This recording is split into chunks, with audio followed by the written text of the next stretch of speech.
The Whitmore house stood quietly among the historic mansions of Charleston's Battery District, where moss-draped oaks shaded cobblestone sidewalks, and the breeze off the harbor still whispered stories from centuries past. It wasn't just a house. It was a legacy. Grace Whitmore, now 27, could still recall those Sunday mornings from her childhood. While most kids were glued to cartoons, she'd be walking from room to room with her father, Thomas Whitmore Sr., a respected architect with a reverence for craftsmanship. He would point out the hand-carved balusters, the original hickory floors, worn smooth by generations of footsteps, and the intricate plaster rosettes on the ceiling. "You'll take care of this one day, Grace," he used to say, lifting her up so she could touch the crown molding. They don't build houses like this anymore. Built in 1884 and passed down from her great-grandfather Samuel Whitmore, the house was full of stories. Every brick, every pane of stained glass held echoes of the past. And Grace's father, with hands that had drawn dozens of other buildings across the South, had poured his heart into preserving this one. Every time he polished a brass knob or realigned a roof tile, he wasn't just maintaining a structure, he was safeguarding history. Her mother, Evelyn, had been an interior designer with a gift for blending the old with the new. She had transformed the home's historic charm into something warm and livable, a soaring library with floor-to-ceiling bookshelves and a rolling ladder, a kitchen with marble countertops and a vintage French gas range, and a sunroom filled with orchids she tended like rare treasures. Grace's childhood lived in every inch of that house. The alleyway behind it was where she learned to ride a bike. The upstairs hallway mirror was where she practiced tying a necktie on her father. This house wasn't just a residence, it was a living archive of family memory and love. But perfection began to fracture when Grace turned 13. Her mother was diagnosed with late-stage ovarian cancer. Over the next 2 years, their vibrant home grew quiet shadows falling where laughter once lived, medical equipment replacing furniture.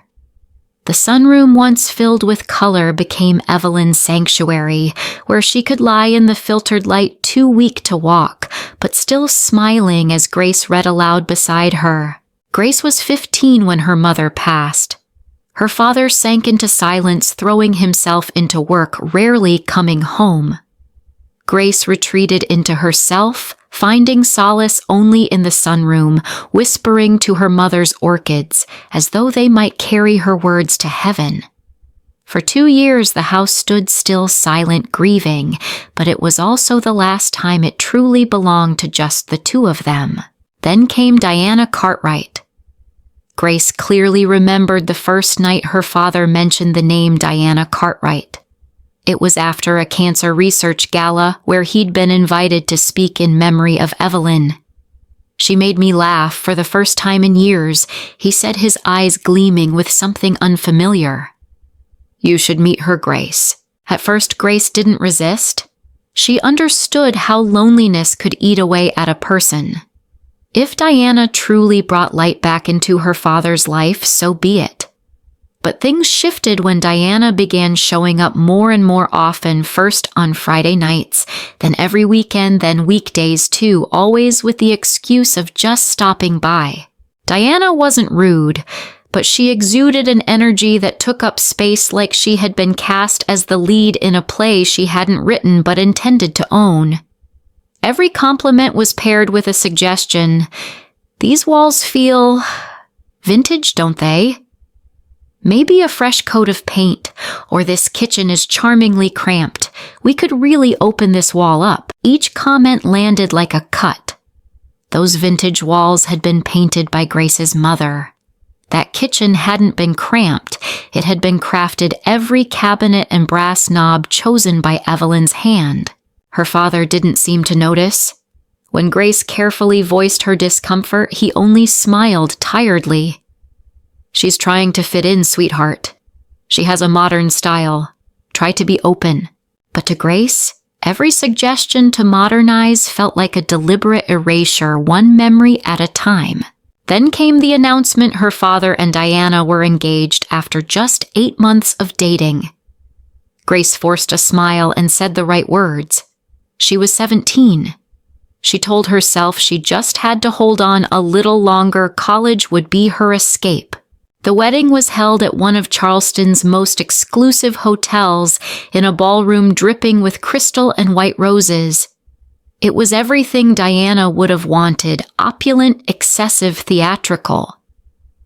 Grace stood beside them as maid of honor, watching as Diana beamed for the cameras more than she did for her groom. It wasn't a marriage ceremony, it was a performance. After the honeymoon, the changes came fast. The antique Persian rugs were rolled up and replaced by geometric prints.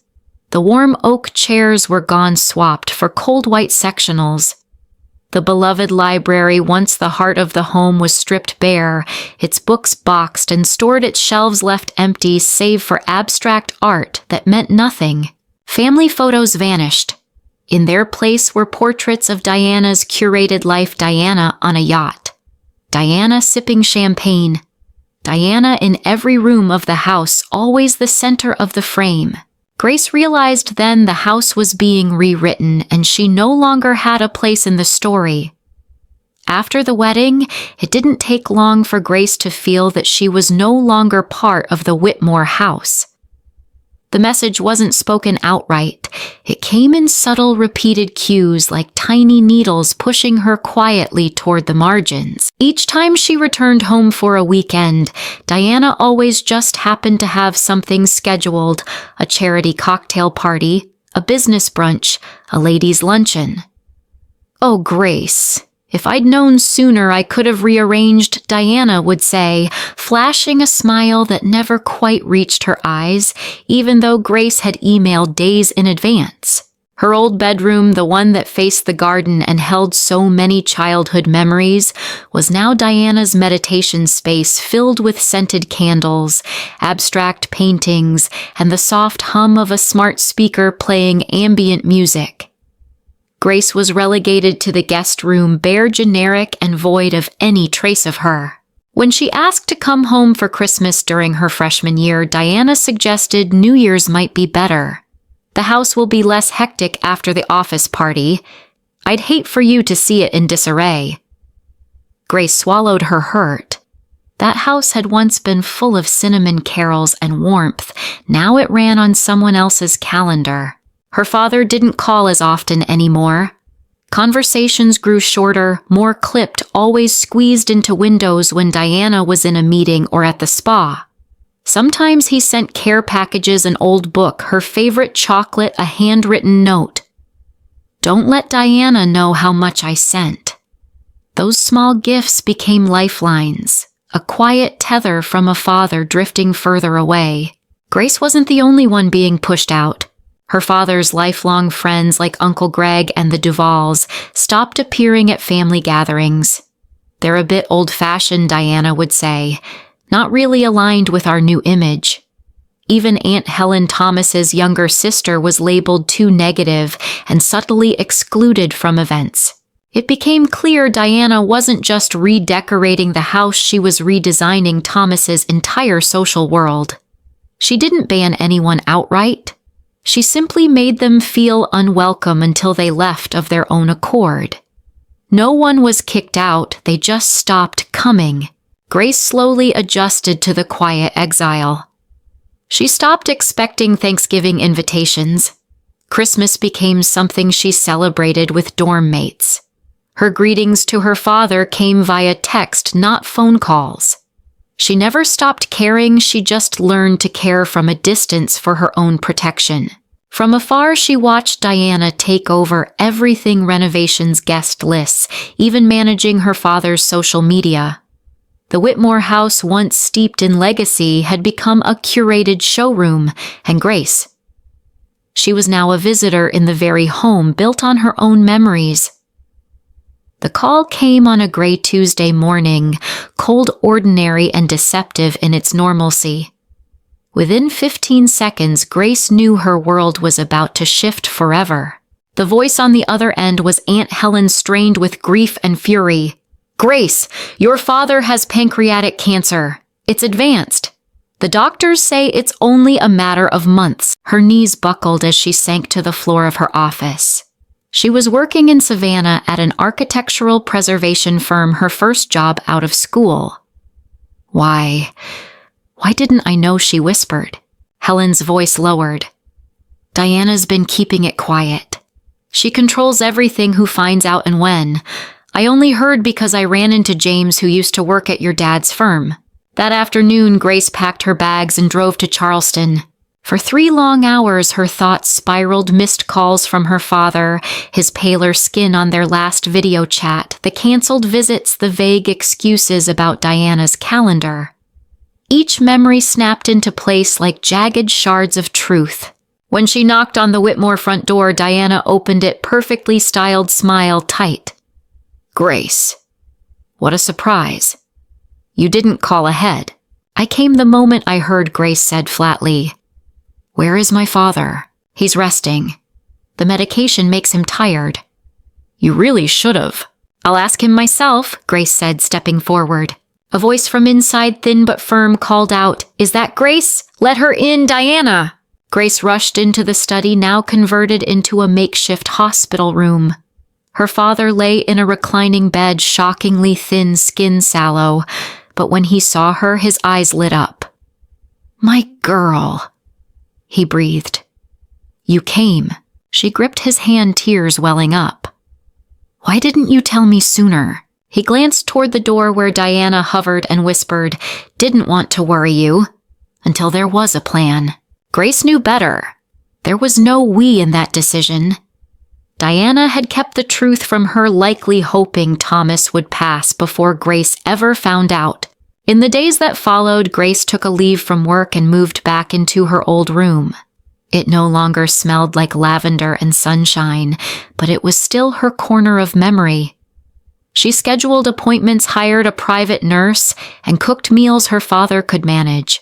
Diana, unable to stop her but unwilling to fully retreat, resorted to passive sabotage, rescheduling medical visits.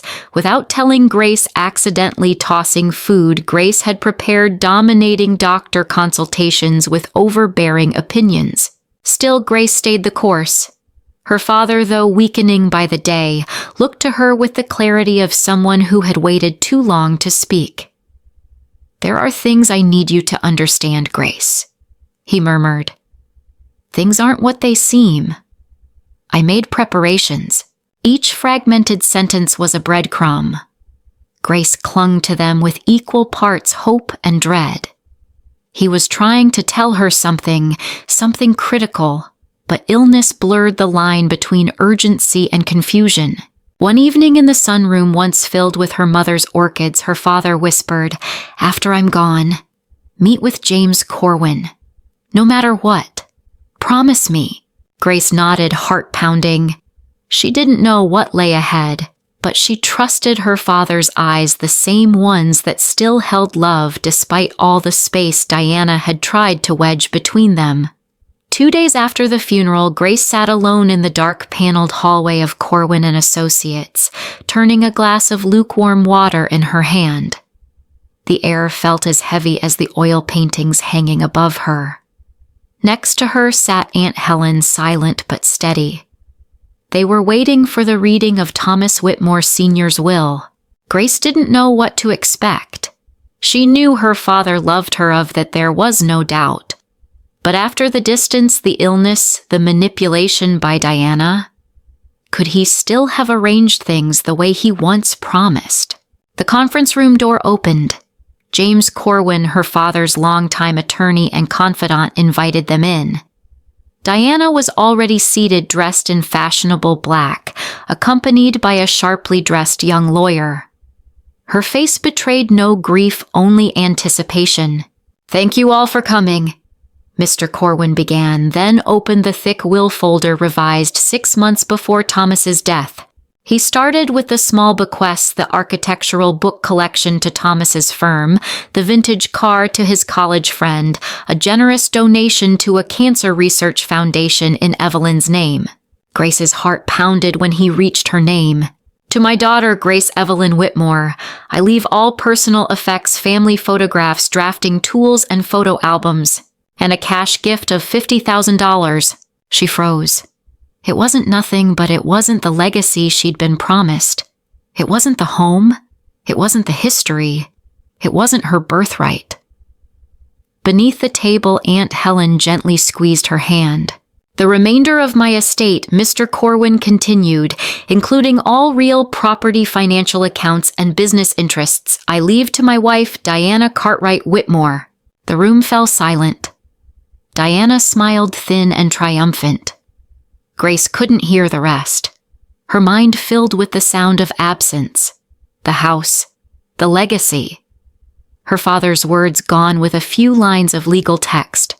She wanted to scream, to demand answers, to rip the will in two, but she did nothing, just nodded stiffly when Mr. Corwin asked, "Grace, do you have any questions?" "No. No questions," she murmured. Diana stood visibly pleased. "I'll need to leave now. As for Grace's keepsakes, I'll have someone gather them. Maybe some old photo albums. Nothing valuable." As Diana and her lawyer swept out, Mr. Corwin turned to Grace, his expression shifting. "Grace," he said quietly, "would you stay for a moment?" She nodded, still in shock. From his inner pocket, he withdrew a sealed envelope. "Your father asked me to give you this after the will reading." Inside was a handwritten note in her father's blocky, familiar script. "Grace, what you heard today is not the full story. Mr. Corwin will explain. Meet him tomorrow at 10 a.m. at Magnolia House Cafe. Come alone. Tell no one. Trust me. Dad." Grace looked up, locking eyes with Mr. Corwin. He nodded slowly. Now he said, voice low but firm, "Let's talk about what really matters." The next morning, Grace arrived at Magnolia House Cafe 15 minutes early. She chose a corner table where she could see both the entrance and the back door, an old habit from years of living on her own. Around her neck, the antique silver key hung like an anchor, her last physical tie to the home that once held her world. At exactly 10 a.m., James Corwin stepped inside, carrying a worn leather briefcase and wearing the same steady, unreadable expression.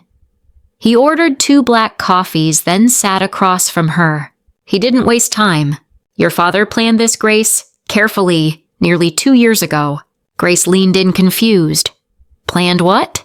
"To protect you, and to protect the house from Diana." He opened his briefcase and pulled out a thick stack of documents, legal papers bearing her father's signature, notarized stamps, and clear dates. 3 years ago, before he married Diana, your father created an irrevocable trust and transferred ownership of the house into it. He remained the beneficiary during his lifetime. But upon his passing, you became the sole successor. Grace blinked. "You mean..." "The house wasn't even part of the will." "Correct. The will only dealt with assets in his name at the time of his death. But the house hadn't belonged to him, not legally, for years. It belonged to the trust. And now it belongs to you." She stared at the documents. The ink was still bold. The transfer date 3 years before the wedding. Diana didn't know.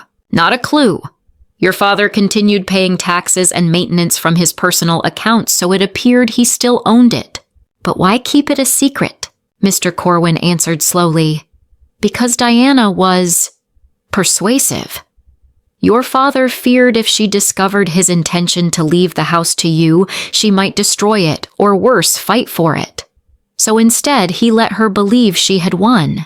Grace sat back, emotions surging all at once, shock, relief, and a burning sense of justice.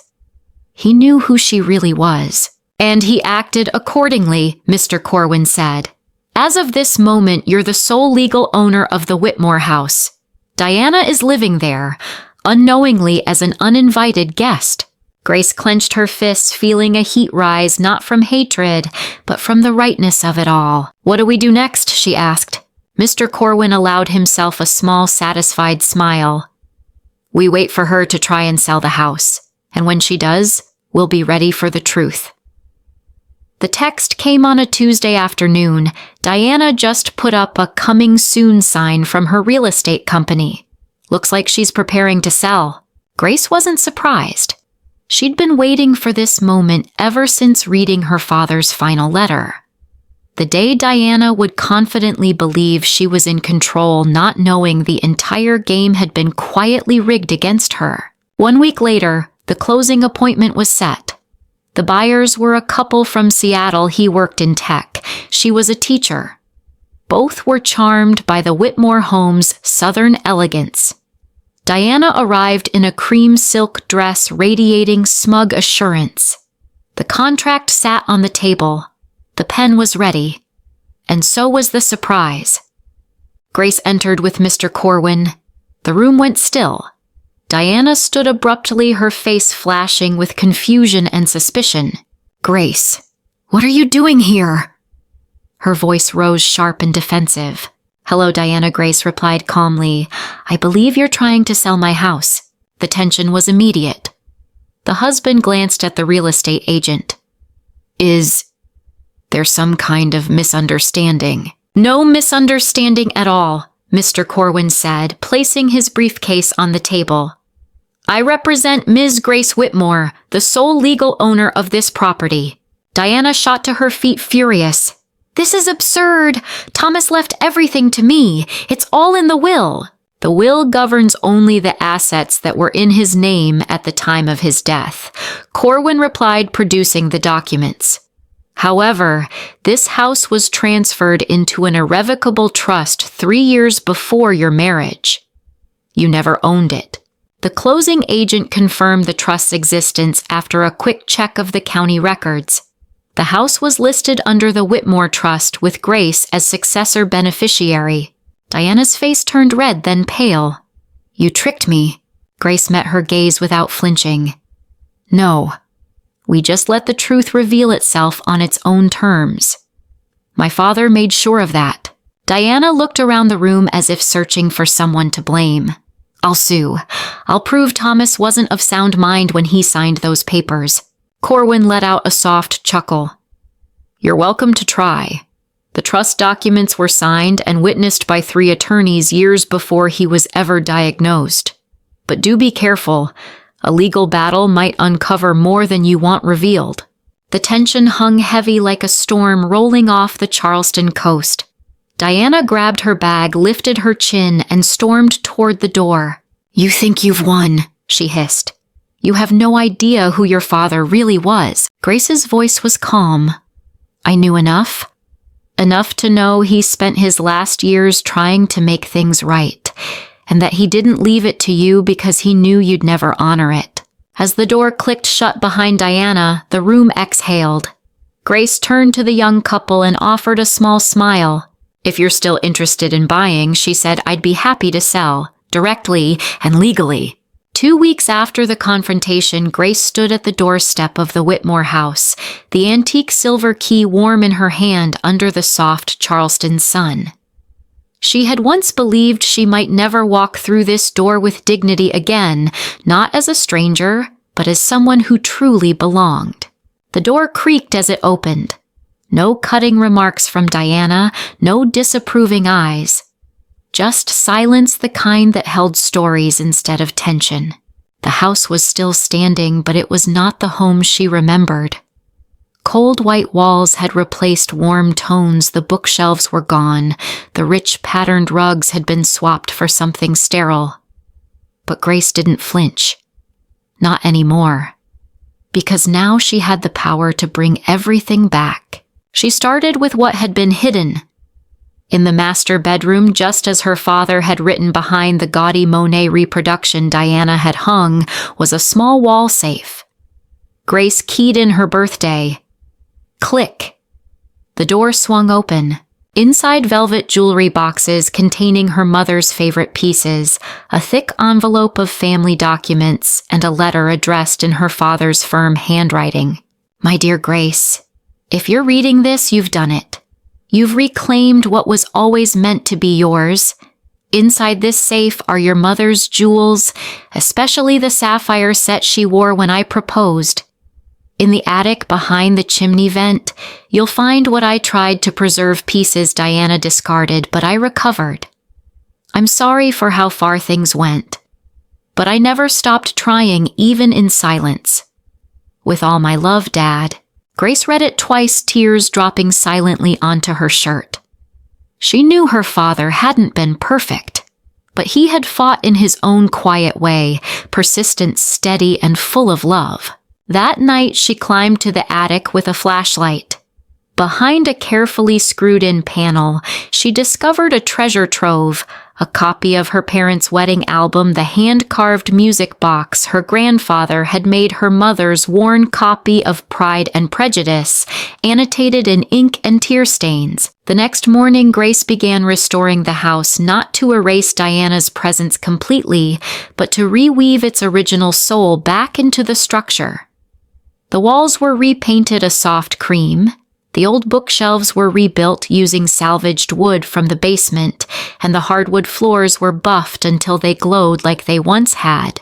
The Morgans, the tech executive, and his wife visited weekly, astonished by the transformation. "You didn't just preserve the frame," the husband said. "You brought the spirit back." Grace smiled. "It's what my father would have done." 2 months later, on her final morning before handing the keys to the new family, Grace sat alone in the restored library, once stripped bare, now filled with books, sunlight, and the breeze through old windows. Her mother's brass lamp stood on the desk, glowing warmly. She rested her hand on it and whispered, "We did it, Dad." As Grace approached her final days in the Whitmore house, she felt like she was in a silent conversation with the past. Every creak of the floorboards, every soft click of an old door handle echoed with childhood, with her mother's laughter, her father's voice. More than anything, she felt she was fulfilling a promise, not just to a building, but to the love and legacy it held. For 2 full months, Grace had poured herself into restoring the house, not to return it to what it had been, but to reimagine it in a way that honored its soul while embracing the future. She kept some of the modern touches Diana had added, only those that blended with the spirit of the home. A few glass walls remained to let the sunlight pour in. Some updated features were softened with antiques recovered from the basement and attic. She spent the most time on the library, the heart of the home, and the room her mother had cherished most. The rebuilt shelves were crafted from salvaged wood. The remaining books, including a few still bearing her mother's margin notes, were placed exactly as they once were. Grace didn't change the soul of the room, she simply cleared away the dust that time had left behind. The Morgans, the couple from Seattle, visited each weekend, watching the transformation unfold. They saw what Grace was truly doing, not selling a house, but passing along a living memory. Claire, the wife, wept when she stepped into the restored library for the first time. "We're going to raise our children here," she said softly, "and we'll tell them about you and the people who built this home with love." Grace smiled but said nothing. There was no sadness in her heart anymore, only peace and the quiet conviction that she had honored her father's wishes. A few days before the closing, Grace hosted a small gathering, just a few of her father's old friends, Aunt Helen and the Morgan family. They wandered the halls sipping tea, sharing stories. Uncle Greg, her dad's college roommate, chuckled when he saw the old grandfather clock he once nearly knocked over. "Thomas would be proud," he said.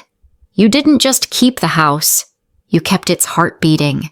That night, after everyone had left, Grace stood alone on the front porch, gazing up at the freshly polished windows. She didn't see ghosts anymore. She saw light. She saw continuation. The next morning, she placed the antique silver key into Claire's hand. "A new chapter begins," she said, "but don't forget the ones that came before." Weeks after the Whitmore house was officially passed on, Grace returned to Charleston, not as the embattled heir of a disputed estate, but as a woman who had closed a chapter with her own hands. She brought no suitcase, only a small leather folder containing her mother's journal, her father's final letter, and a copy of the home's transfer contract. These weren't just papers. They were proof of what she had reclaimed not through fury, but with resolve and quiet strength. One morning, while sitting in Magnolia House Cafe, the same cafe where she'd once met with Mr. Corwin, Grace saw a familiar figure walk in. Diana. Gone was the silk and smugness. She wore a dark coat, hair hastily tied, eyes faintly red. They made eye contact. Diana hesitated, but before she could turn away, Grace stood and walked over. "Would you like to join me for a coffee?" Grace asked, her voice calm. Diana paused, then nodded. They sat across from each other, no lawyers, no documents, just two women who once fought over the same thing, though only one had truly belonged. "I don't expect forgiveness," Diana said after a long silence. "I tried to take what wasn't mine." Grace didn't reply immediately. She looked out the window where the sun lit up the cobbled streets. "Legacy isn't the house," she said gently. "That's just walls and beams. What I protected was my father's love, my mother's memory, all the things you tried to erase." Diana lowered her gaze. "I was jealous of your memories of the love you had, and I used control instead of compassion." Grace placed her hand softly on the table, not coldly, not hurried. "What you need," she said, "isn't my forgiveness. It's learning how to forgive yourself." Diana said nothing more. They sat in silence a little longer. Then she left, no promises, no tears, just a woman who had lost but might still find a path toward redemption. Grace didn't watch her go. She simply sipped her coffee and reflected on what legacy truly meant. It wasn't bricks or bank accounts. It was how one preserved what matters in silence, in gratitude, and by refusing to pass on pain to the next generation. That afternoon, Grace visited the old cemetery where her parents rested. She laid a bouquet of lavender, the color her mother had always loved, at the base of their stone. No long prayers, just a quiet whisper. "I kept my promise. I didn't let our memory be stolen." And as she turned and walked slowly down the path covered in autumn leaves, the wind brushing gently through her hair, Grace knew that the greatest legacy she had was the woman she had become.